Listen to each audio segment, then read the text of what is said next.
ഒത്തുതീർപ്പാക്കാൻ പറ്റുമെന്ന് ചോദിച്ചു. ഒത്തുതീർപ്പാക്കാൻ പറ്റുമെന്നാണ് ചോദിച്ചത്. നമ്മൾ പറ്റത്തില്ലെന്ന് തന്നെ പറഞ്ഞു. എന്താടോ കാര്യം? What is the reason? ഇപ്പോൾ ഈ വാർത്തയായിട്ട് ബന്ധപ്പെട്ട് CCTV വിഷ്വൽ വന്നത് ഉടനെ തന്നെ ഈ അഭയെ കോൺടാക്ട് ചെയ്യുകയും ഇപ്പോൾ കന്യാകുളങ്ങര ഗവൺമെന്റ് ഹോസ്പിറ്റലാണെന്ന് പറയുകയും ഹോസ്പിറ്റലിലേക്ക് വരികയും ചെയ്തു. എന്റെ ദൈവമേ, അതിലുണ്ട് കേട്ടോ.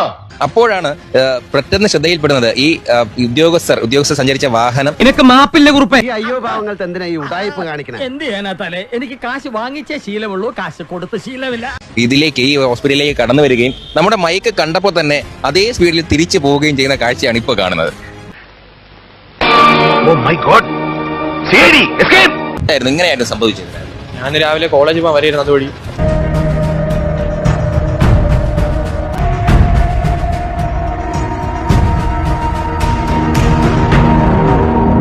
കഷ്ടായി പോയി. വെടിവെച്ച് കൊല്ലണപ്പം അതിനെ. എവിടെയാ പഠിക്കുന്നത്? എവിടെയാണ്? മുസ്ലിം കോളേജ് വെഞ്ഞാറമൂടാണ് കോളേജ്. ഇപ്പം ഇവിടെ പള്ളിപ്പുറത്താണ്. ഞാൻ ഇപ്പോൾ പോത്താൻ കോളേജിൽ പോകാൻ വരെയിരുന്നു. അപ്പം ഒരു വളവ് ഇങ്ങനെ തിരിഞ്ഞതും ഇവര് അവിടെ കിടക്കിയിരുന്നു. അപ്പൊ വളവാണ്ട് നമുക്ക് പെട്ടെന്ന് കാണാൻ പറ്റൂല. കറക്റ്റാണല്ലേ?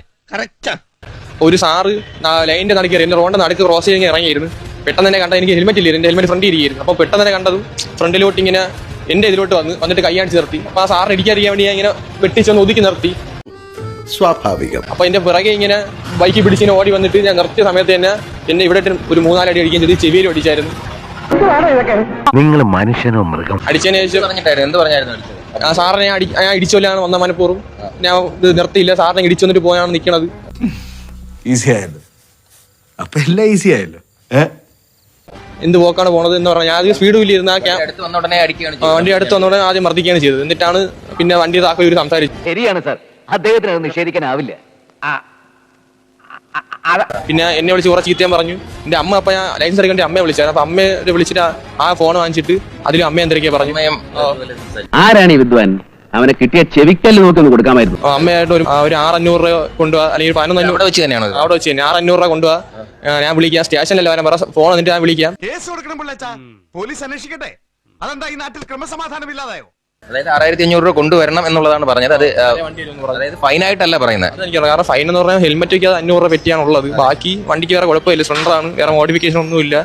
ഹെൽമെറ്റില്ലാതെ 500 രൂപ ഉണ്ട്. അല്ലാതെ എന്തിനാണ് നിൽക്കുന്നത്? ആരാണെന്നാ വിചാരം? മാടപ്രാവിന്റെ ഹൃദയം പോലെ തോന്നിക്കുന്ന ലോകൈക ചെറ്റയ. അദ്ദേഹം പറഞ്ഞത് 6500 രൂപ കൊണ്ടുവന്നു കഴിഞ്ഞാൽ വണ്ടിയുടെ ചാവി തരാമെന്നാണ്. ഇദ്ദേഹത്തെ കൈകാണിച്ച് നിർത്തുകയും മർദ്ദിക്കുകയും ചെയ്തതും കൂടാണ്ട് 6500 രൂപ വേണം എന്നുണ്ടെങ്കിൽ മാത്രമേ കേസില്ലാതെ വാഹനത്തിന്റെ ചാവി തരുള്ളൂ എന്ന് തന്നെയാണ് ഉദ്യോഗസ്ഥരുടെ ഇപ്പോഴും പറയുന്നത്. ഒരുത്തൻ അപകടം പറ്റി ആസ്പത്രി കിടക്കുമ്പോഴല്ല ചെറ്റവർത്താനം പറയല്, മനസ്സിലായോ?